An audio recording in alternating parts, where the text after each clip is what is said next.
हाय दोस्तों, मेरा नाम है चंद्रजीत मुखर्जी और आप लोग देख रहे हैं इन नटशल। आज दोस्तों एक ऐसे विषय पे बात करेंगे जिस विषय पे आप सबको इंटरेस्ट होगा ज़रूर, क्योंकि हम सब जो हैं इस चीज़ से काफ़ी त्रस्त हैं। हम लोग इस चीज़ से काफ़ी फ्रस्ट्रेटेड हैं। वो चीज़ है फेक न्यूज़। अभी फेक न्यूज़ क्या है? फेक न्यूज़ ऐसा हो सकता है कि कोई हमें कुछ गलत इन्फॉर्मेशन दे रहा है, उसके बेसिस पे हम कुछ गलत एक्शन ले लेते हैं। हमें लगता है कि हमारे पास एक संवैधानिक अधिकार है कि हम संविधान के अनुसार, हमारा यह हक होता है नागरिक बतौर, हमारा यह हक होता है कि सरकार क्या कह रही है, क्या सोच रही है, उसके बारे में संपूर्ण इन्फॉर्मेशन हमारे पास हो। लेकिन जो संविधान नहीं कहती है वो ये है कि जो इन्फॉर्मेशन हमारे पास हो वो सही हो या गलत हो, या उस इन्फॉर्मेशन की क्वालिटी कैसी। इस पे संविधान कुछ नहीं कहता और यहीं पे सारा खेल है। फेक न्यूज़ जो है ना दोस्तों, ये गाइस कोई नई चीज़ नहीं है। मैं आपको कुछ इंसिडेंसेस बताता हूँ जहाँ से शुरू हुई है फेक न्यूज़ की कहानी। दरअसल ये कहानी मार्च महीने की, not this year, not last year, it is actually centuries ago. तो कहानी शुरू होती है मार्च के 1475 में, जब इटली में एक सिटी है जिसका नाम है ट्रेंट।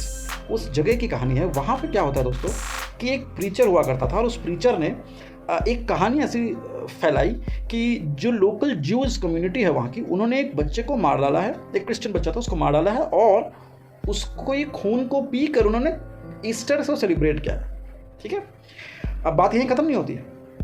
जब ये बात फैलती है आग की तरह, तो वहाँ के जो बिशप थे ट्रेंट के, वो तो एकदम आग बबूला हो जाता है और वो कहते हैं कि जितने सारे एंटायर ज्यूइश कम्युनिटी जो है वो इसके लिए जिम्मेवार है, और परसिक्यूशन शुरू हो जाते हैं। तो परसिक्यूशन जब शुरू होता है तो स्वाभाविक रूप से जो वहाँ के जो पोप थे वो, उनको बात समझ में आती है कि कुछ गड़बड़ है। तो वो सोचते हैं कि इस गड़बड़ को दूर करने के लिए, सच्चाई को सामने लाने के लिए कुछ किया जाए। लेकिन बिशप नहीं चाहता है कि ऐसा हो, क्योंकि बिशप का अल्टीमेट इंटेंशन ये था कि ज्यूज को एविक्ट करना है इटली से। और ये जो आग की तरह र्यूमर थी, ये फैलती रही पूरे के पूरे यूरोप के अलग अलग शहरों में, जिससे हुआ क्या, मास परसिक्यूशन शुरू हो गए ज्यूज के खिलाफ। अब ज्यूज जहाँ पे भी जा रहे हैं उनका परसिक्यूशन हो रहा है। इनफैक्ट ऐसा कहा गया है कि ज्यूज जो है सेलिब्रेट कर रहे हैं feasting on the Christian children's blood. तो इस तरीके की र्यूमर्स, इस तरह की रिलीजियस फेक न्यूज़, ये नई बात नहीं है। मैं आपको 2-3 उदाहरण और देता हूँ। जैसे प्रिंटिंग प्रेस जब पब्लिश हुई थी, सबसे पहली बार जब प्रिंटिंग प्रेस डिस्कवर हुआ था, तो जो पब्लिशर्स थे ना दोस्तों, उनकी ये जिम्मेवारी नहीं थी कि वो पब्लिश करने से पहले रिपोर्ट की वेरिफिकेशन करें। इसके लिए भी बहुत सारे फेक न्यूज़ आते थे। तो इसको रोकने के लिए 17वीं सेंचुरी में पब्लिशर्स ने ये जिम्मेदारी उठाई कि जब भी हम कोई चीज़ पब्लिश करें, हम उसका फुटनोट पे उसके सोर्सेस लिखें। और ये एक्चुअली शुरू होती है जब ट्रायल ऑफ गैलीलियो से।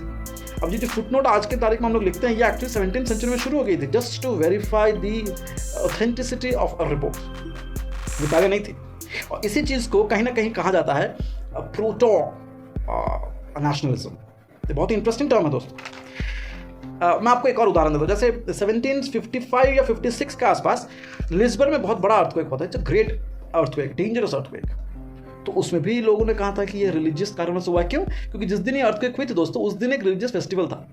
तो लोगों ने कहा ये जो है, ये भगवान का कहर आया है समाज में। तो उस समय के जो एनलाइटनमेंट के जो फिलोसोफर्स थे, जैसे वोल्टायर, इन्होंने बहुत बुरी तरह से हड़काया, गलत है, ये सब है। इनफैक्ट उन्होंने प्रोटेस्ट भी करे, लेकिन कौन किसकी बात सुनता है। 1761 में फिर से एक और बार, ये वाली ज़्यादा इंटरेस्टिंग है। 1761 में क्या हुआ, फ्रांस के एक और शहर में एक बच्चा सुसाइड करता है। तो उसके सुसाइड करने के बाद पूरी की पूरी फैमिली जो है शैटर्ड हो जाती है, एकदम शोक में चली जाती है। ऐसे समय जो लोकल कैथोलिक रूलर्स थे, चर्च के लोग थे, लोकल कैथोलिक जो थे, उन्होंने इस बात का फ़ायदा उठाने की कोशिश करी। उन्होंने क्या कहा, उन्होंने कहा कि उस बच्चे ने सुसाइड नहीं किया, बल्कि उसके पिताजी ने उनको मारा है। अब क्यों मारा है?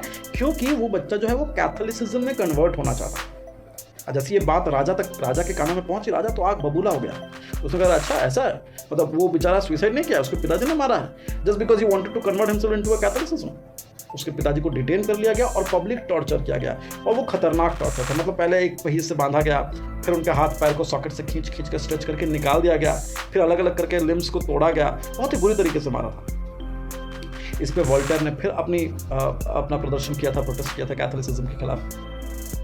फेक न्यूज़ को इस तरह से पॉलिटिकली यूज़ करा जा रहा है, इस तरह से पब्लिक को कंफ्यूज बनाकर रखा जा रहा है कि अगर पब्लिक कंफ्यूज है तो हम रूल करेंगे, अगर पब्लिक अनएम्प्लॉयड है तो हम रूल करेंगे, अगर पब्लिक इलिटरेट है तो हम रूल करेंगे। तो मतलब पब्लिक को बेवकूफ़ बना कर रखना is the only motto and is the only way to sustain our rule. This is the key word, this is the key notion. यही एक ट्रेंड है जो आजकल हमारे सोसाइटी में भी है। जैसे एक और इंटरेस्टिंग बात बताते हैं आपको, जब फ्रेंच रेवोल्यूशन हुआ तो फ्रेंच रेवोल्यूशन में हम सबको पता है कि बहुत ज़्यादा लॉस खानी पड़ी थी सरकार को, फ्रेंच गवर्नमेंट को। मतलब इतना लॉस हुआ था कि मतलब लुई 14, 15, 16 सबको बहुत बहुत ज़्यादा क्रिटिसिज्म का सामना करना पड़ा था। लेकिन इसमें कहानी यह है कि जब बजट डेफिसिट दिखाई गई थी पब्लिक को, तो उसमें भी अलग अलग ग्रुप्स बन गए। वहाँ पे भी किसी ग्रुप ने कहा कि नंबर्स ज़्यादा हैं, किसी ग्रुप ने कहा ये नंबर कम है। पब्लिक को बेवकूफ़ बना रही, पब्लिक को नहीं पता है, और पब्लिक आपस में लड़ती रहती है बेवकूफ़ी की तरह, क्योंकि एक पब्लिक ग्रुप कुछ और मानती है, दूसरा पब्लिक की ग्रुप कुछ और मानती है, और आपस में लड़ते रहते हैं। और यहीं से शुरू होता है पार्टीजन मीडिया, कि एक पर्टिकुलर न्यूज़पेपर या पर्टिकुलर जर्नलिज्म का ग्रुप या कंपनी एक पर्टिकुलर पार्टी को प्रमोट करती है, दूसरा दूसरी पार्टी को करता है, और इससे पार्टीजन आ गए हैं मीडिया में। यहाँ से येलो जर्नलिज्म शुरू होता है, यहाँ से जर्नलिज्म की एथिक्स जो है वो गटर में चली जाती है, और हम लोगों को, जनता को बनाओ बेवकूफ़। ये कंटिन्यू हो रहा है। आप फेक रिलीजियस न्यूज़ देख सकते हैं, आप फेक रेशियल डिस्क्रिमिनेशन देख सकते हैं, जिसकी वजह से भयंकर नरसंहार हुआ है अफ्रीकन अमेरिकन के साथ। आप प्रेसिडेंशियल इलेक्शन में रूमर्स देख सकते हैं, फेक न्यूज़। जैसे मैं आपको एग्जांपल देता हूँ, अभी का तो खैर जो बिडेन का है, ट्रंप का आपको बहुत मिलेंगे, मैं आपको पुरानी एग्जांपल देता हूँ। जैसे 1840s में जब थॉमस जेफरसन लड़ रहे थे इलेक्शन, तो वहाँ पे इलेक्शन से पहले एक रूमर फैलाया गया कि थॉमस जेफरसन मर गए हैं, जिससे क्या होगा कि वोटर जो टर्नआउट होते हैं वो कम हो जाए। आप समझ रहे हैं कितना ज़्यादा यूज़ किया गया फेक न्यूज़ का। आज की तारीख में प्रॉब्लम यह है कि इंटरनेट में फेक न्यूज़ फिर से आ रही हैं, और इंटरनेट एक ऐसा मीडियम है, एक जायंट्स जो इंटरनेट के हैं, उन्होंने ये कभी भी नहीं एक्सेप्ट किया है कि हम काइंड ऑफ रिस्पॉन्सिबिलिटी लें ये न्यूज़ की जेन्युइनिटी कितनी है, फेक कितने, because they declare themselves, they believe themselves to be just a distributor of news, they are least interested about its authenticity. और यहाँ से वही मुझे 1475 वाले जो काले दिन हैं वो शायद फिर से दिखाई देंगे, ऐसा एक डर लग रहा है। और इसी डर को आप लोगों के सामने एक्सप्रेस कर रहे हैं, ताकि हम लोग जागरूक हो, हम लोग एक दूसरे के साथ खड़े रहें, हम लोग नेता और पॉलिटिकल पार्टीज़ की जो पॉलिसी है, जो हिडन इंटेंशन है, उसको समझें, ताकि हम लोग जो हैं टूटे नहीं और मजबूती के साथ आगे बढ़ सकें। इसी के साथ वीडियो को खत्म करते हैं, समाप्त करते हैं। अगर आप लोगों को वीडियो अच्छा लगा तो प्लीज़ लाइक कीजिएगा, सब्सक्राइब कीजिएगा, और इसी के साथ वीडियो को खत्म करते हैं। जय हिंद।